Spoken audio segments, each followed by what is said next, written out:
Until just over a year ago, I was working as a director of STEM Team East in Cambridge, and for the last 5 years, I'm one of the directors of the Cambridge Science Centre.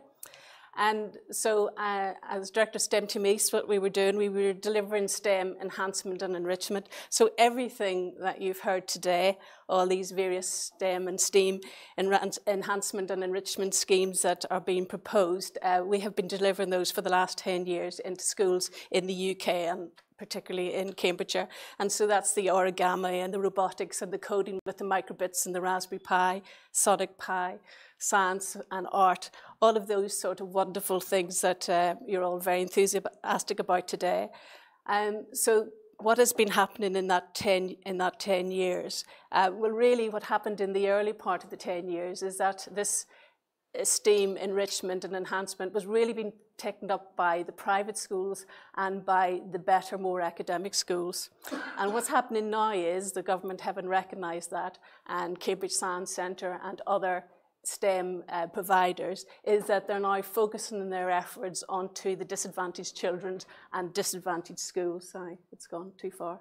And disadvantaged schools. And so that's where the focus is now, to try and reach and make it much more comprehensive. Then the other thing that was doing, because the whole idea is to try and get more young people to study the STEM subjects. And so in 2002, the government launched, which was called the STEM Ambassador Programme. And I don't know if you've got equivalent here, but that's scientists, technologists, engineers, and mathematicians from academia, but mostly from the STEM industries. And so they volunteered to work with the schools and to deliver all this STEM enrichment and enhancement. And then looking at the impact of that, there was a 5-year study, and they found that the STEM ambassadors were very pleased. They really enjoyed working with the school. They felt it was good for their development. They really felt that they were making a difference in the schools. The STEM companies were pleased because they say, well, here's where our future employees are. We're actually meeting these young people. We're actually turning them on to STEM, and they were pleased. And the pupils in the school were having a much more positive experience of STEM and STEAM, and they were inspired, and there was that wow factor and amazed by STEM. So then the next thing is to look at the impact of all of that. And so now currently most of these STEM and STEAM providers are looking at the impact. And of course everybody wants to own the success, but who does own the success? Because there's so many initiatives going on out there in the schools. Who actually does a positive impact belong to? And is there a positive impact? So everyone can evaluate their own scheme and say it's improving things, but really the only sort of impact measures that count are the exam results. And so this is the UK information going back to the 1980s. So in the 1980s, the number of students doing the STEM subjects decreased. And the one on the top is mathematics, and you can see that mathematics is doing really well now. And is it because STEM is having an impact on mathematics? Hopefully it is, or maybe we're measuring something different than we used to. So that's what's happening now. But overall, the number of young people doing STEM is still very low, and physics is coming out at the bottom. So just over a year ago then, I set all that aside because I was interested in this problem, and I thought, well, if we could do something about physics being the worst case scenario, maybe we can improve the lot for all of STEM subjects and look at that. And then also you have to look at most classrooms now are digital classrooms.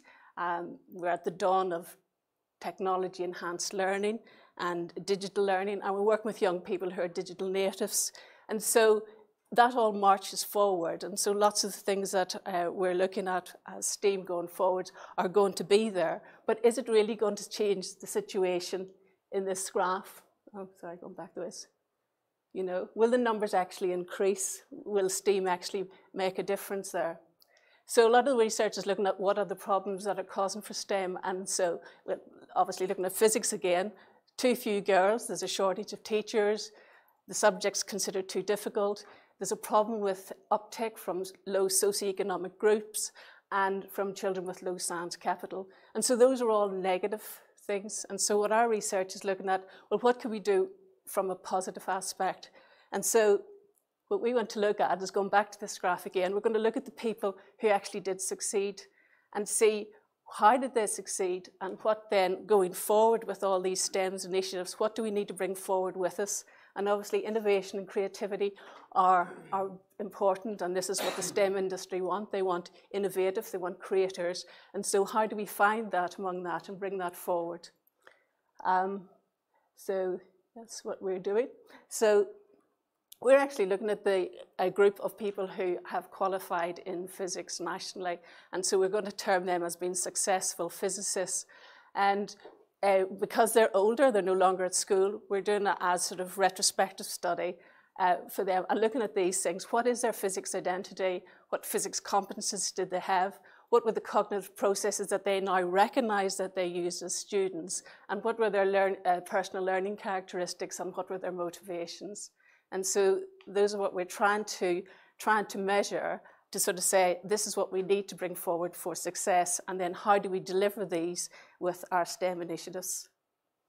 And so we've just done a bit of pilot study, and we're getting some sort of discrimination there. So we're sort of seeing difference between novice physicists and expert physicists, and we're seeing differences between those who've continued in careers with physics and those who have a strong physics identity and those who don't. And of course, all of these are people who are at university and got qualifications, so intellectually they're on an even par.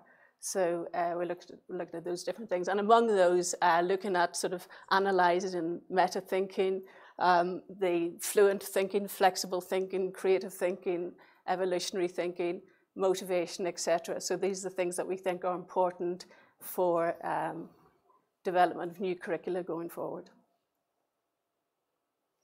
And that's just sort of showing that we've got various discriminations in our graphs. So that's it, really.